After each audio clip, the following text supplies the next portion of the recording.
कुंडलिकावृदे हरिविठ्ठल श्री ज्ञानदेव तुकाराम विनायकं गुरुं नौमि साखरे नाम विस्मृतं येषां चरणसान्निध्या जीवा मुक्ता भवन्ति साखरे वंशविख्यातं ज्ञानदानपरायणं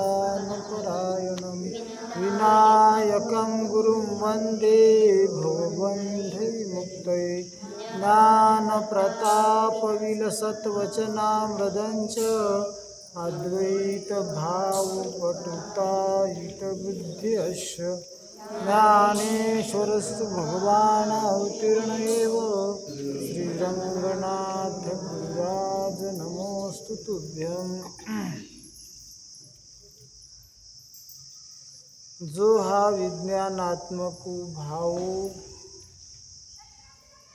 तया विवरिता झाला वाऊ, मग लागला जो पाहू तव ज्ञान ते तोची आता व्यापकू की कदेशी हे उहापोही जे ऐशी ते करावी ठेली आपेशी दुजे नवीन ऐसा शरीरीची परिकौतुके परब्रह्माचे निपाडे तुके जेने जिंतली एके इंद्रिय गा। काय सांगतात भगवान या ओळीमध्ये? जो हा विज्ञानात्मक भाव तया विवरिता झाला वाऊ, मग लागला जो पाहो तो ज्ञान देतोच। काय सांगतात भगवान? तर भगवान अर्जुनाला सांगतात, कारण हा जो काही परमार्थ आहे, हा परमार्थ कशा करता आहे बाबा? जसं व्यवहार प्रत्येक साधनाला साध्य असते, जसं व्यवहारात अनेक प्रकारचे साधनं आहेत, ते साधनं कशा करता करतो आपण? साध्याच्या प्राप्तीकरता करीत असतो। जसं आता आपण दवाखान्यात जातो, कशा करता? रोग जाण्याकरता आणि आरोग्य प्राप्त होण्याकरता जातो। जसं आता आपण शेती करतो, म्हणजे कशा करता? उत्पन्न काढण्याकरता। एकूण आपण हा जो काही व्यवहार करतो तर एक जगण्याकरता, कशा करता आहे ते? एक साध्य। व्यवहारातलं काय साध्य आहे? तर वेगवेगळे साध्य आहे। तसं परमार्थामध्ये बी काय आहे? साध्य आहे। परमार्थ कशा करता? तर शास्त्र सांगतं बाबा परमार्थ हा परमात्मा प्राप्ती करता आहे। कशा करता आहे? परमात्मा प्राप्ती करता आहे। मग आता आपण व्यवहार करीत असताना आपल्याला व्यवहार करण्याकरता आपण व्यवहार करतो। परमात्मा प्राप्तीची आपल्याला काय गरज आहे बाबा? कशा करता पाहिजे परमात्मा? परमात्म्या वाचून काय अडलं जीवाचं? जसं व्यवहारात वाचून काय होतंय? अडतंय की नाही? घर नसलं तर राहण्याची अडचण येते,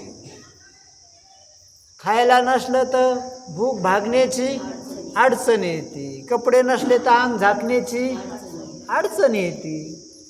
तसं परमात्म्याची प्राप्ती जर नाही झाली तर काय बिघडतं? काय बिघडतं आपलं? म्हणजे काहीतरी बिघडतं हे कळालं पाहिजे। म्हणजे ते दुरुस्त करण्याकरता आपण काय करू? परमात्म्याची प्राप्ती करून घेऊ। पण आता सगळ्याला व्यवहार करीत असताना दुःख नसा वाटतं। काय नसा वाटतं? जन्म मरण नसा वाटतं, पण दुःख झाल्याशिवाय राहत नाही। मग सगळ्याला काय पाहिजे? सुख पाहिजे। सगळ्याचं साध्य काय आहे? सुख। आणि ते व्यवहारातून साध्य प्राप्त होत नाही। सुख साध्य हे व्यवहारातून प्राप्त होत नाही, कारण सुख परमात्म्याशिवाय नाही. म्हणून सुख आहे तो कोण आहे? परमात्मा सुख आहे. म्हणून ज्याला सुखरूप व्हायचं असं, सुख भोगणं वेगळं आणि सुखरूप होणं वेगळं. काय होणं? आता व्यवहारात जे सुख होतंय ना, ते सुख नसते, सुखाचा भास असतो. सुख कशाला म्हणा? ज्याचा नाश होत नाही ते सुख, आणि ज्याचा नाश होतो ते दुःख असतं. मग व्यवहाराचा काय होतो? नाश होतो. नाश कशाचा होतो? ज्याचा जन्म होतो त्याचा नाश होतो. काय होत असतो? हां. मग आपल्याला काय वाटतं? व्यवहार कशा करता? सुखा करता. आणि परमार्थ कशा करता? सुखा करता. मग आता व्यवहारात बी आपल्याला काय होतंय? सुख होतंय ना. असं थोडंच आहे की परमार्थ करूनच सुख होतंय. लोक म्हणतात व्यवहारात बी अनुकूल भोग मिळाले म्हणजे काय होतंय? सुख होतंय. तसं मग परमार्थ करून बी काय होतंय? तुमचं सुख होतंय. पण ते परमार्थ करून सुख होत नसते, कारण झालेलं सुख काय होतंय? राहत नसते. म्हणून व्यवहारात जे सुख होतंय ना, ते सुख नाही. काय नाही ते? हां. कारण त्या सुखाचा काय होतो? नाश होतो. म्हणून व्यवहारातलं सुख, कारण ते अनुभवाला येतं ना, त्याचा काय होतो? आपल्याला भोग होतो ना. म्हणजे सुख झालं म्हणलं की त्याचा काय होतो? नाश होतो. म्हणून व्यवहार शब्दाचा अर्थच काय आहे? जे उत्पन्न होतं आणि जे नष्ट होतो, ज्याच्यात बदल होतो त्याला काय म्हणावं? व्यवहार. आणि ज्याच्यात बदल होत नाही तो परमात्मा. काय ज्याच्यात कोणताच काय होत नाही? बदल होत नाही. जो जशाला तसाच आहे त्याला काय म्हणावं? परमात्मा. आणि ज्याच्यात काय होतो? बदल होतो त्याला काय म्हणावं? व्यवहार. मग आता दुःख होणं तरी काय आहे? व्यवहार आहे. बालक होणं व्यवहार, तरुण होणं व्यवहार, म्हातार होणं व्यवहार. झालं म्हणलं की व्यवहार. काही बी असू द्या, तुम्ही आता ठरवा. झालं म्हणलं की काय झालं? तो व्यवहार झाला. झालं म्हणलं की जन्मलं म्हणलं की बदललं म्हणलं की मरणार, मेलं म्हणलं की पुन्हा जन्मणार. उपजे ते नाशिले पुनरुपी दिशे, हे घटिका यंत्र जैसे परी भ्रमेगा. अशी हे व्यवहाराचं स्वरूप. मग आता याच्यातलं शरीर जन्मतं, मरतं, बदलतं, म्हणजे हा काय झाला? व्यवहार. तसंच प्राण, तहान लागती, भूक लागती, हा काय झाला? व्यवहार झाला. हा प्राणातला व्यवहार. ताण भुकेचा व्यवहार म्हणजे प्राणातला व्यवहार. जन्म मरणाचा, बालक तरुण म्हातार होण्याचा व्यवहार म्हणजे या स्थूल देहातला व्यवहार. तसंच काम, क्रोध, लोभ, मोह, दंभ, अहंकार, वासना, सुख, दुःख, हा कुठला व्यवहार? मनातला व्यवहार आहे. कशातला व्यवहार? हा, मनातला व्यवहार. मग जसं वासना होत्यात संपत्यात, दुःख होतंय संपतंय, तसंच अंतःकरणात सुख होतंय संपतंय. दुःख का होतंय? प्रतिकूल विषयाचा संबंध अंतःकरणाशी आला की दुःखरूप व्यवहार होतो, आणि अनुकूल विषयाचा संबंध आला की काय होतो? सुखाचा व्यवहार होतो. मग सुखाचा व्यवहार झाला ना, म्हणजे सुख झालं ना, मग काय होणार? ते संपणार ना. आणि जे जन्मतं संपतं तो परमात्मा नाही. काय नाही आता? हां, परमात्मा नाही. म्हणून काय आहे? हा व्यवहारच आहे. आता आपला भ्रम काय आहे की व्यवहार करून जसं सुख होतंय नाही, तसं परमार्थ करून बी काय होतंय? सुख होतंय. ते तसं नाही. सगळ्याचा भ्रम असा आहे बघा, व्यवहारातलं सुख होत नसतं, आपलं परमार्थातलं सुख ते असतं, असतं ते मग असतंच काय, मग असतं ना ते असतं, ते फक्त ध्यानात घ्यायचं असते. काय असते ते? ध्यानात घ्यायचं असते. झालं.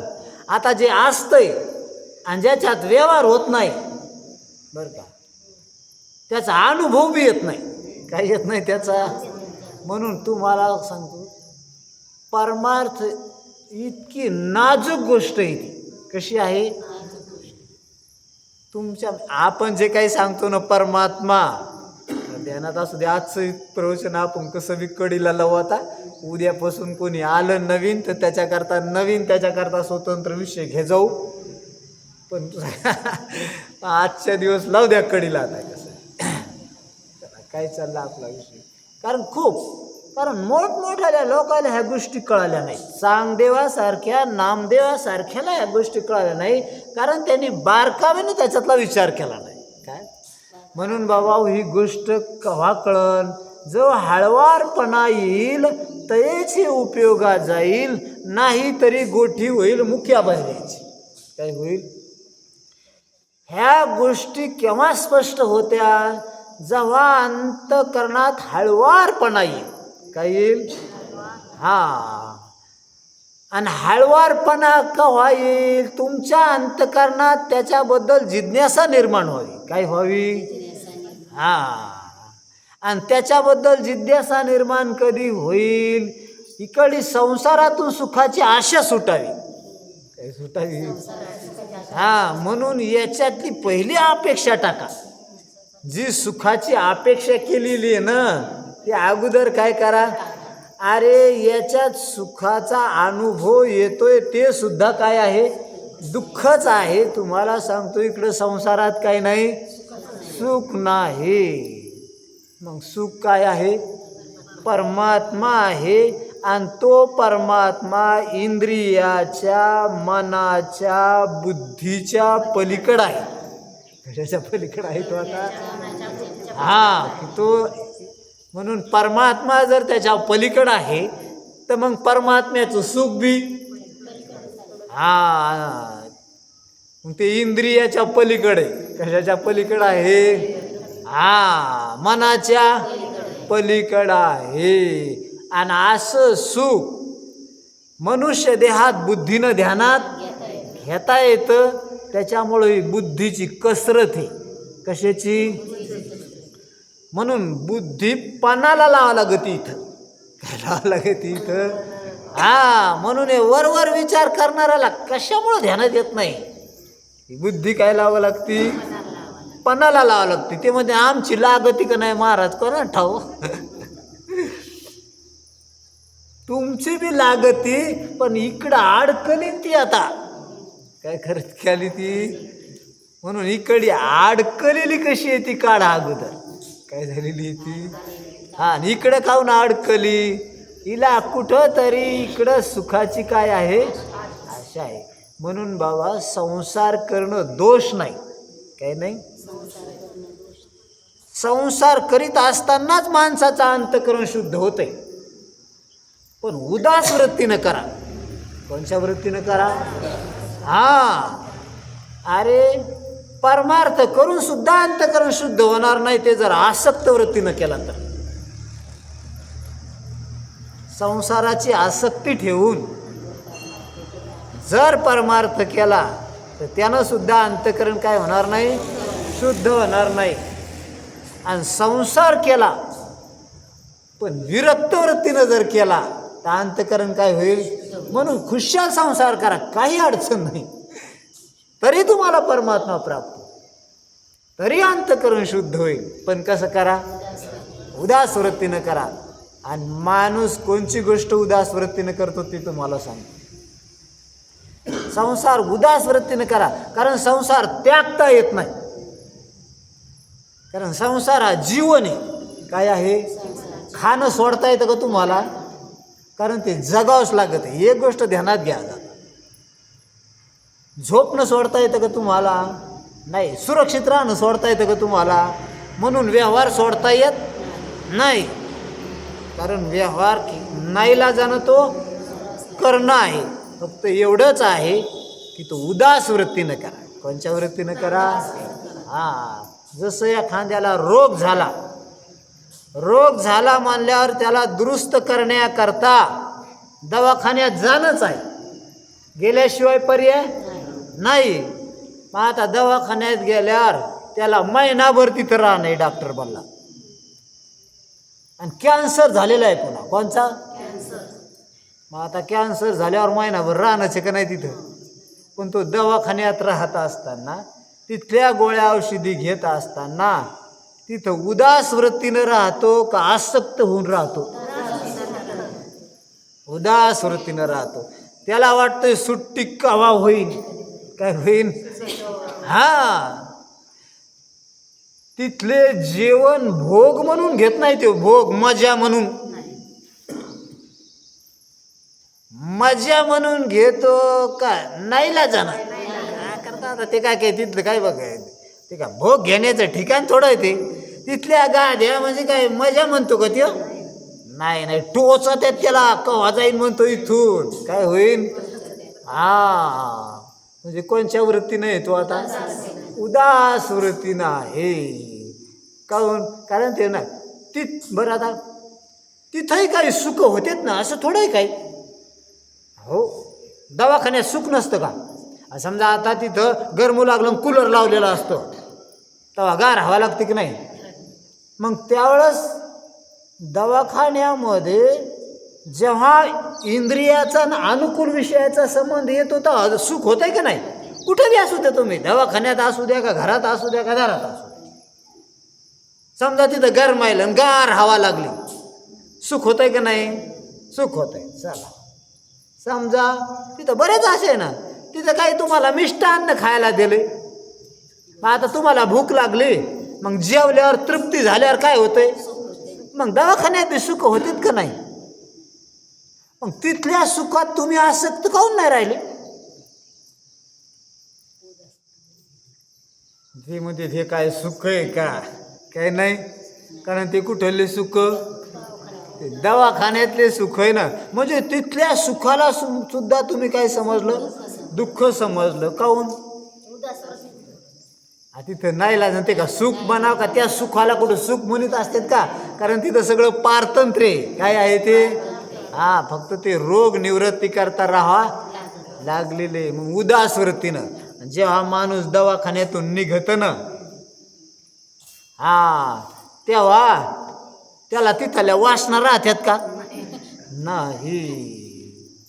आणि जसा जसा दवाखान्यात राहील ना, जितके दिवस लागते ना, तितका उपकतो त्यो. काय होतो त्यो? तो वैराग्य वाढत त्याचं. काय वाढत त्याचं? काय वाढत? वैराग्य वाढत. आणि डॉक्टरनं अचानक म्हणाव की तुला उद्या काय सुट्टी. ते म्हणतो उद्याचा दिवस केव्हा निघतो आता? काय निघतो आता? उद्याचा दिवस. आणि उद्याचा का दिवस निघला की सुट्टीची काय पाहतो वाट? सुट्टीची. आणि सुट्टी की झाली की जाऊ 2-4 घंट्यानं असं म्हणतो का त्यो? म्हणजे तिथून निघण्याची काय आता त्याला. मग आता म्हणजे तिथं आसक्त नाही तो आता. कारण त्याला तसं संसारामध्ये कसं राहा? विरक्त वृत्तीनं राहा. कोणत्या वृत्तीनं? राहा लागत नाही पण राहा लागत आहे. आणि मग आता हे प्रवचन कीर्तन म्हणजे सुट्टीचा दिवस आहे आता. कशाचं आहे? अरे चिंतन श्रवण मनन निधी ध्यासन म्हणजे संसार बंधनातून सुट्टी आहे. काय होणार आहे? आणि मग जेव्हा ज्ञानेश्वर महाराज तुकाराम महाराज त्यांनी या रे लहान थोर याती भलत्या करावा विचार न लगे. मग ते म्हणून आता हे लय दिवसाचं उभवलेले काय सुट्टी द्यायची ते सांगतेत महाराज. ते आता हळवारपणानं ऐका आणि ऐकून ध्यानात ठेवा, त्याचं मनन करा समजू जाऊ आता याचा अंत करून शुद्ध झालं. कसं झालं ते आता? आता पेटलं ते. काय झालं ते आता? म्हणून इकडं अंतकरण काय झालं पाहिजे? ते पेटलं पाहिजे. मग आता हे तवा मग पेटलं तर मग लवकर हे भाकर पचती ना, लवकर काम होतंय ना ते. मग आता ते तुम्ही संसारातच राहा, तिथंच पेटत ते. काय होतं ते? फक्त विरक्त वृत्तीनं राहा. म्हणजे काय होईल ते? पेटन. आणि मग का संत संगतीत आलं की मग ते पटकन काय करीन? ध्यानात घेईन आणि कृतार्थ होईल. म्हणून आणि उदास वृत्तीनं कधी राहणार? कारण त्याच्यातलं दुःख ध्यानात घेतलं तर काय? म्हणून संसार व्यवहार काय असतो? म्हणून असू द्या परमात्मा इंद्रियाच्या पलीकडं असू द्या, कशाच्या पलीकडं असू द्या, आपल्याला बुद्धी आहे ध्यानात घेता येतं. फक्त त्याचं काय करायचं? आपल्याला चिंतन करायचं. चिंतने तद्रूपता. आणि कळायला वेळ नाही बरं का. असलेली वस्तू ध्यानात घ्यायची आपल्याला. काय करायची? कदाचित बुद्धी एकाग्रता राहिली बी, ध्यानात बी आली, आणि तिकडं जर माणूस आसक्त असता ना, ते म्हणतो यायचं चिंतन यायलाच राहू द्या, यायचं नंबर नाही. तर बऱ्याच लोकांना कळतं, हे बुद्धिमान लोक आहे, जरशा ऐकायला की त्याला कळत आहे. पण ते म्हणते कळत आहे पण त्याला लागत नाही ना, मजा कोणीकडे येते. म्हणून फार अवघड नाही बरं काही. तिकडून सुटणं अवघड आहे. काय होणे? तिकडून मन काढणं अवघड आहे. म्हणून असं समजू नका की महाराज परमार्थ लय अवघड आहे. मनुष्य देहातल्या जीवाला परमार्थ अवघड नाही. आता काय करावं बरं लोकांना? आपण सांगतो ते अवघड नाही बरं का. मग आपल्याला वाटतं यायला काऊन कळत बाबा, आपण अवघड सांगाय लोक काय? अरे तुम्ही अवघड सांगितलं काय? याच्यापेक्षा सोपं करून सांगितलं काय? त्याच्या मनात ओतलं काय? म्हणून तुकाराम महाराजानं दृष्टांत दिलाय. काय? बहुवे मृगजळ, ज्ञानेश्वर महाराजांनी दिला ना, बहुवे मृगजळ देखोनी डोळा, थुंकीजे अमृताचा गिळीता गळाळा, तोडीला परिसू बांधिला गळा शुक्तिकी लाभे. अरे काय म्हणतात महाराज? बहुवे मृगजळ, इकडं मृगजळ पाहिलं, अमृताचा गिळीता गळाला. बघा आता गिळीता गळाला. गिळीता म्हणजे अमृत तोंडात गेले, आता इथरो गेले. आता फक्त काय राहिले? गिळायचं राहिलं. गिळायचं काय करायचं राहिलं आता? आता गिळायचं ना त्याला. पण इकडं काय दिसायलंय? मृगजळ दिसायला लागलं ना. त्यानं गिळता गिळता काय केला? थुकून टाकला. आता गिळणं काय अवघड होतं का? मग आता गिळला असता तर त्याची तहानच काय, त्याला झालेले रोग बी गेले असते, पुन्हा त्याला तहानच लागली नसते, इतकं त्याचं काय झालं असतं. पण त्यानं काय केलं आता? काहून? बहुवे मृगजळ. ज्ञानेश्वर महाराजांची दृष्टांत देण्याची खुबी कशी बघा ना. मृगजळ पाहिलं. कोणचं पाहिलं? जळ पाहिलं असतं तर ठीक होतं, पण कोणचं जळ? ते मृगजळ पाहिलं तर तिकडं पाणी नाही. काय नाही? एखाद्यावर तसं पाणी भेटलं असतं तरी अमृताचा ध्यानात असू द्या. समजा एखाद्याला अमृत पाजायले, इथं गेलाय, त्याला तहान लागली होती, पाणी भेटणं. एक माणूस म्हणला पाणी नाही, अमृत हे माझो, आणि ते अमृत घातलं तोंडात ना आता गिळायचं. तितक्यात एखाद्या वेळेस इकडून पाणी दिसलं असतं वाहतं एखाद्या वेळेस, तरी त्यानं गिळायचं असतात, कारण ते पाणी आहे शेवटी. अमृत भेटायले, पाण्याची काय बाबत आहे? पाणी नाही मिळालं ना अमृत तोंडात गेलं तर ताण राहीन का त्याची शिल्लक? मग आता पाणी असताना त्यानं अमृत गिळायला पाहिजे होतं, ते तर पाणी नव्हतं, मृगजळ होतं. आणि मृगजळ पाहून काय थुकलं त्यानं? म्हणजे तसं या लोकांना तुम्ही किती बी सोपं करून सांगितलं. काय केलं? आणि ज्ञानेश्वर महाराजांनी सांगितलं. हो, काय केलं? सांगितलंय. कारण पहिल्यानं अवघड होता हा परमार्थ. काय होता? अवघड होता तो. ऋषी मुनी ते अरण्यात राहायचे, कंदमुळे. ज्याला कोणाला परमार्थ करायचा असेल त्यानं ह्या संसाराचा त्याग करायचा, राज्याचा त्याग करायचा, त्याला शरण जायचं. ते जेव्हा ज्या भाषेत सांगते जितकं सांगते तितकंच ऐकायचं, ध्यानात घ्यायचं. ते काम कसं होतं? अवघड होतं. पण साधू संताला दया आली आणि त्यांनी स्वतः अवतार घेतला. अवतार घेऊन त्यानं आपल्या भाषेत अधिकार न पाहता सगळ्याला कळन असं सांगितलं.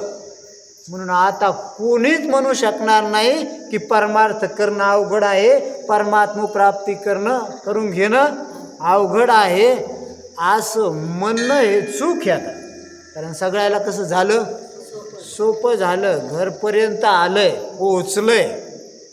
पण आता घेणाराची नियत लागेल ना. काय लागेल?